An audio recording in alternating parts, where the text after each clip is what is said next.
Hola a todos, ¿cómo están? Este video lo realicé para compartir con ustedes una idea personal que tengo sobre un videojuego. Aclaro desde el principio. No soy desarrollador y tampoco cuento con los recursos para llevarlo a cabo, pero aún así, quiero compartir esta visión con ustedes y, sobre todo, saber qué opinan al respecto. Mientras les cuento los detalles, van a ver de fondo un gameplay que grabé de Fate/Grand Order. Antes de entrar de lleno en la idea, quiero explicar por qué decidí hacer este video y algunos puntos importantes a tener en cuenta. Hoy en día vemos como muchos videojuegos salen al mercado y desaparecen en poco tiempo. Casos como Babylon's Fall, Anthem, Marvel's Avengers, Forspoken y, recientemente, Concord, son ejemplos de grandes apuestas que no lograron sobrevivir. Pero lo que realmente me empujó a hacer este video fue el desastre del juego lanzado por Dallas Review. No es con mala intención, pero tener tanto ego con títulos como los que él presentó me parece problemático, sobre todo considerando el enorme trabajo y cuidado que requieren los buenos videojuegos. Por eso, quise enfocarme en ciertos pilares que van a definir mi propuesta. Estos son: 1. Los protagonistas serán personajes con discapacidades. No como un recurso superficial, sino como un eje central que influye en la jugabilidad y la narrativa. 2. La historia estará ambientada en una temática que ha fallado en otros juegos. Quiero intentar redimir ese concepto con un enfoque distinto. 3. El lore será profundo y cuidado. Quiero crear un mundo que tenga sentido y que enganche al jugador por más de una razón. 4. Cada mecánica tendrá un propósito claro. Ya sea en términos de gameplay o narrativa, nada estará puesto solo por estar. Buscaré evitar mecánicas vacías o innecesarias. 5. No voy a intentar inventar la rueda. Es casi imposible crear algo 100% nuevo hoy en día, así que mi idea es usar elementos ya conocidos, pero darles una vuelta de tuerca creativa, respetando lo que funciona y construyendo sobre eso. Importante aclaración. No se trata de un simple copiar y pegar una jugabilidad existente. La idea es que el juego tenga su propia esencia, su identidad única, aunque se inspire en mecánicas conocidas. Dicho esto, ahora sí. Les presento la primera parte del lore. Lore. En los albores de la creación, Dios dio origen a la humanidad. Los primeros fueron Adán y Lilith. El gran señor deseaba que ellos fuesen el inicio de algo grandioso, las raíces de una raza destinada a crecer. Sin embargo, Adán no sentía afecto alguno por Lilith. Entonces, Dios tomó una de las costillas de Adán y creó a Eva. Al verla, Adán sintió un amor inmediato, como si su alma hubiera encontrado por fin su reflejo. Lilith, herida y traicionada, abandonó el Edén. En su exilio, encontró a Lucifer, quien también albergaba un profundo rencor. Estaba harto de obedecer, cansado de inclinarse ante un Dios al que ya no respetaba, y se negaba a doblegarse ante los humanos, a quienes consideraba débiles. Juntos, Lilith y Lucifer formaron un ejército. Lilith dio a luz a sus propios hijos, a quienes nombró demonios, y Lucifer logró convencer a varios ángeles de rebelarse contra el cielo. Pero antes de iniciar la rebelión, Lucifer tentó a Adán y Eva con el fruto del conocimiento. Cuando comieron de la manzana prohibida, despertaron. Tomaron conciencia de sí mismos, y por fin vieron la verdad. Dios no era tan puro como decía ser, pero Lucifer tampoco ofrecía una salvación real. Rechazaron tanto los cielos como el oscuro abismo. No serían esclavos de nadie. Adán y Eva vivieron sus días entre luces y sombras. Conocieron la dicha con el nacimiento de sus hijos, y el dolor insoportable al ver cómo uno mataba al otro. Pero a pesar del sufrimiento, la humanidad comenzaba a florecer. Adán y Eva educaron a sus descendientes con una verdad que ellos mismos descubrieron tras morder el fruto prohibido. No existe un Dios completamente bueno, ni un demonio puramente malvado. Bien y mal son dos caras de una misma voluntad. Sin embargo, cuando ellos murieron, Dios hizo su jugada. Tomó el control del relato. Engañó a los hombres con visiones, milagros y promesas de salvación. Nació la religión. Y con ella, un propósito oculto. Dios ordenó, entre susurros disfrazados de revelación, la construcción de una torre. Una estructura que, según él, conectaría a la humanidad con el Edén. Pero era mentira. La Torre de Babel no era un puente hacia el cielo. Era un arma. un conducto de aniquilación diseñado para borrar todo lo que había escapado de su control. Adán y Eva, al comer del fruto, se volvieron incorruptibles para él. Ya no podía destruirlos directamente. Así que manipuló a sus hijos para que cavaran su propia tumba. Lucifer, al enterarse del verdadero propósito de la torre, vio su oportunidad. Lideró su rebelión. Quería arrebatarle el arma a Dios y usarla para acabar con él y con la humanidad. El cielo ardió. Los ejércitos del infierno se alzaron. Y la humanidad, aún joven e inocente, quedó atrapada entre dos fuegos. Pero no todos los ángeles compartían la visión de Dios. Uno de ellos, Gabriel, se negó a participar en el genocidio. Junto a otros ángeles que aún creían en la libertad del hombre, se alzó en defensa de la humanidad. La batalla fue brutal. Gabriel logró alcanzar la torre, y con su poder divino, destruyó parte de ella.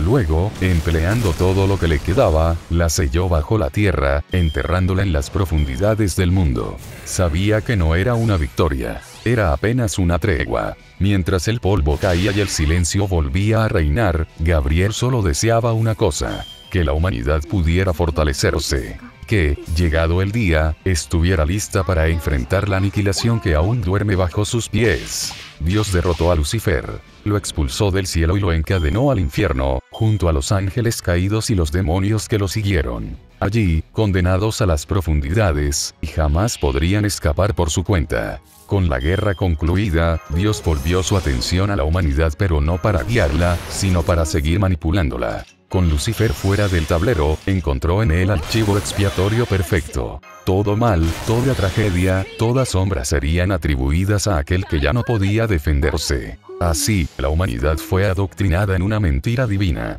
Este será el verdadero lore, el que se irá revelando de forma gradual a lo largo del juego. Sin embargo, en los primeros compases del juego se presentará una versión distorsionada de la historia. Una en la que Dios es la figura del bien absoluto, el Salvador inquebrantable. Este detalle no es menor. De hecho, es fundamental para el desarrollo narrativo de uno de los protagonistas. Para contar esta verdad oculta, no usaré cinemáticas directas ni largos diálogos. La narrativa será ambiental y fragmentada, inspirada en lo que hace Dark Souls. El jugador descubrirá la historia real a través de la exploración, las ruinas, los objetos y un sistema especial de memoria y resonancia del pasado, una mecánica que explicaré más adelante. Lore actual. Ya hablamos un poco del lore que se irá viendo a lo largo del juego, ahora hablaremos del lore con el que se comienza el juego. Hace ya 5 años, la Torre de Babel emergió nuevamente desde las profundidades de la Tierra. Su retorno fue un cataclismo silencioso.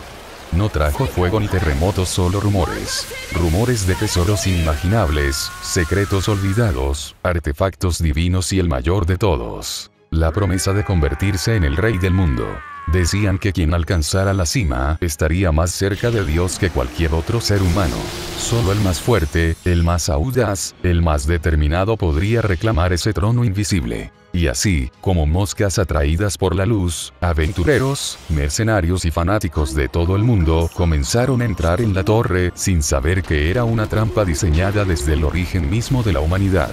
En medio del caos, surgió un grupo con propósito: los paladines. Guerreros sagrados entrenados para proteger las tierras benditas y preservar el equilibrio. Su líder, un hombre cuya fe rivalizaba con su fuerza, reunió a sus mejores hombres. No entraron por codicia, ni gloria.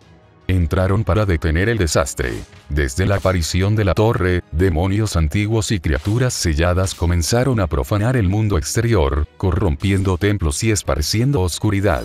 Para los paladines, esa incursión no era una misión. Era una cruzada. Bien, esto sería el lore introductorio. Del lado de uno de los personajes principales, ahora mismo le mostraré la ficha del primer personaje, el paladín. Nombre completo: Alexander. Raza: híbrido, mitad humano, mitad ángel. Él no sabe que es híbrido. Clase: paladín. Afiliación: Orden de los Paladines Sagrados. Edad: 20 años.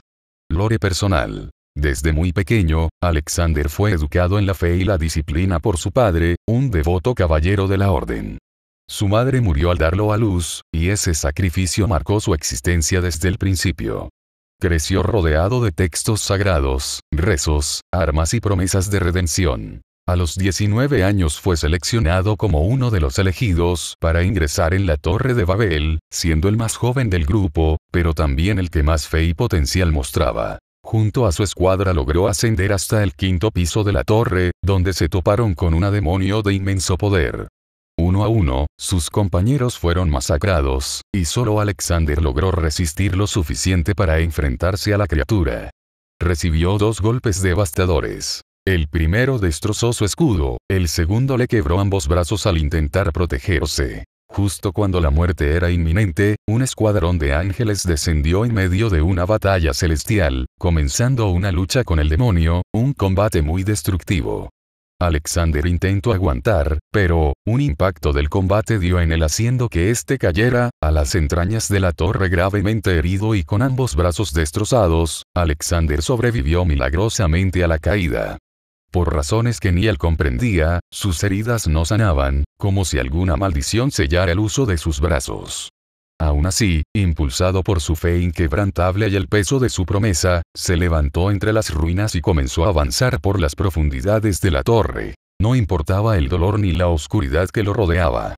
Tenía una misión y estaba decidido a cumplirla, aunque tuviera que arrastrarse hasta la cima con el alma hecha pedazos. Personalidad. Alexander es serio, disciplinado y profundamente devoto. Formado desde la infancia en la fe y el deber, su carácter es firme como el acero. Aunque ha sufrido pérdidas irreparables y lleva el peso de la culpa, y jamás se rinde. Su voluntad es inquebrantable, su moral, incorruptible. No es alguien de muchas palabras, pero su presencia impone respeto. En el fondo, aún guarda compasión y esperanza aunque le cueste admitirlo. Ya conocemos al primer protagonista. Con ambos brazos inutilizados, Alexander no podrá luchar por sí solo, al menos no aún. Es por eso que ahora es momento de adentrarnos en el pasado de la demonio, la otra cara de esta historia. Porque sí, según a quien elijas al comenzar el juego, el inicio será completamente distinto. Cada uno vivirá su propio infierno hasta que el destino los cruce y juntos, lo desafíen todo. Lore de la demonio. En las profundidades del inframundo, los demonios excavaban sin descanso. Habían encontrado los vestigios de la antigua torre, y gracias a sus esfuerzos, esta comenzaba lentamente a emerger de nuevo hacia la superficie. Este proyecto estaba liderado por una de las familias demoníacas más poderosas, reconocida por su enorme número de miembros y su lealtad absoluta al linaje oscuro. Entre ellos se encontraba su hija menor, una joven demonio de espíritu curioso y corazón gentil. Aunque lo ocultaba, ella anhelaba un día caminar entre humanos, entablar diálogo, y forjar una era de paz entre ambos mundos. Por eso, colaboraba con entusiasmo en la excavación de la torre, creyendo que abrir sus puertas significaría el primer paso hacia la reconciliación. La supervisión de todo el proyecto recaía en su hermana mayor, una figura imponente y respetada, cuya palabra era ley entre los suyos. La joven demonio confiaba en ella. Siempre le había dicho que todo lo hacían por la paz. Siempre, pero cuando la torre finalmente emergió a la superficie, las ilusiones se hicieron pedazos. En su primera expedición junto a una de sus hermanas, se encontraron con un grupo de humanos. La joven se adelantó con una sonrisa tímida, deseando hablar. No tuvo oportunidad. Su hermana ya los había asesinado, consumiendo sus almas sin remordimiento. Aterrada y confundida, la joven demonio ascendió hasta lo más alto de la torre en busca de respuestas. Enfrentó a su hermana mayor y la verdad fue como una daga al corazón. No buscaban la paz. Habían liberado la torre para despertar a Lucifer y a los pecados originales, con el objetivo de destruir a Dios y reclamar el mundo como su nuevo dominio. Horrorizada, la joven demonio intentó detenerla, pero el poder de su hermana era inmenso, incomparable. En cuestión de segundos, ambas piernas le fueron destrozadas. Agarrándola por una de sus piernas rotas, su hermana mayor la sostuvo como si fuera una muñeca y le ofreció una elección. Únete a nosotros y forma parte del renacimiento demoníaco, o muere aquí. Con el poco aliento que le quedaba, la joven demonio tomó una espada rota caída en el suelo y, con un último esfuerzo, lanzó una estocada desesperada, apenas rozando la mejilla de su hermana y dejándole un corte casi simbólico. Ella no gritó. No se inmutó. Solo la dejó caer al vacío. Y mientras su cuerpo herido descendía hacia las profundidades de la torre, su voluntad se mantenía firme.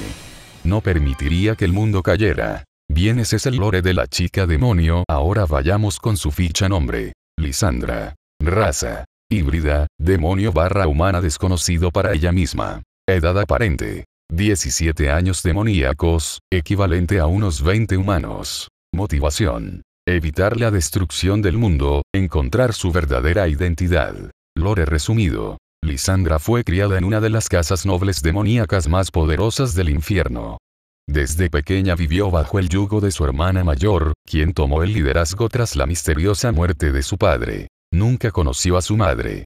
Cada intento por preguntar por ella fue silenciado, dejando una sombra de duda constante sobre su origen. A diferencia de los suyos, Lisandra nunca sintió odio por los humanos. En secreto, anhelaba la superficie, soñaba con un mundo donde demonios y humanos pudieran convivir. Por ello, cuando comenzó la excavación de la Torre de Babel, creyó que estaba ayudando a construir un puente entre ambos mundos. Personalidad. Lisandra es una joven de espíritu libre, compasiva pero fuerte, con una curiosidad insaciable por el mundo humano. A pesar de la educación demoníaca, nunca ha compartido la visión cruel de su linaje. Sufre un conflicto interno entre lo que le han enseñado y lo que siente correcto. A medida que la historia avanza, su dolor se convierte en determinación. Con esto ya conocemos a la segunda protagonista, quien, al haber perdido la movilidad de sus piernas, se ha convertido en un blanco fácil, incapaz de desplazarse con libertad. Así se cumple el primer punto clave. Ambos protagonistas están completamente discapacitados. Y ahora, continúa el relato, cuando sus caminos se cruzan sin saber que este encuentro marcaría el inicio de un viaje del que no podrán escapar. Mientras Alexander buscaba desesperadamente una forma de volver a subir, su cuerpo le fallaba una y otra vez. Sin brazos útiles y sin manera de curarse, cada intento era un fracaso, pero su voluntad seguía firme. Después de varios días, una caída lo arrastró hasta una de las zonas más profundas de la torre. Aturdido, permaneció quieto por un momento hasta que algo cayó de golpe sobre él. El impacto lo sacudió, pero logró reaccionar rápidamente. Al abrir los ojos, se incorporó como pudo y se enfrentó a quien lo había golpeado. Una demonio. Ella también lo miró con hostilidad. Reconocía esa armadura. Era de los paladines, los asesinos sin alma que habían masacrado a tantos demonios enviados con propuestas de paz. La tensión entre ambos estalló al instante. Las acusaciones y el odio brotaron sin freno, y una pelea parecía inminente hasta que una voz los interrumpió. Una luz suave iluminó una esquina del abismo, revelando una figura caída. Un cuerpo alado, con las alas destrozadas y una espada rota en la mano. Era el ángel Gabriel, agotado, al borde de la muerte. Su mirada lo decía todo. Ya no había tiempo. Con sus últimas fuerzas, Gabriel les habló. Les reveló que ellos eran la única esperanza que quedaba. Que el destino de la humanidad y del inframundo dependía de su cooperación. Sin más opción, Gabriel entregó lo que quedaba de su esencia, su armadura celestial y su espada, transfiriendo su poder a los dos jóvenes. Ante sus ojos, los fragmentos de su armadura comenzaron a transformarse y envolver a Alexander y a la demonio. Cuando la luz se desvaneció, Alexander y Lisandra lucían nuevas armaduras. Él, una pesada y bendecida, pero con los brazos aún rotos y vendados bajo los metales. Ella, una versión más ligera y adaptada a su cuerpo herido, y con la espada rota de Gabriel en su espalda. Pero lo más impactante, Lisandra estaba literalmente sobre Alexander, sostenida por la nueva armadura que había formado una estructura conjunta entre ambos. Intentaron separarse de inmediato, negándose a colaborar, pero las cadenas sagradas activadas por Gabriel reaccionaron, obligándolos a permanecer unidos. Así comenzó su cruzada. Unidos a la fuerza. Condenados a depender el uno del otro. Y con el peso del mundo sobre sus espaldas. Eso fue todo por ahora, gente. Me llevó bastante tiempo armar el lore del juego, pero valió la pena compartirlo con ustedes. Pronto subiré un nuevo video enfocado en las mecánicas y otros detalles clave. Mientras tanto, me encantaría leer sus opiniones sobre esta parte de la historia. Nos vemos en la próxima.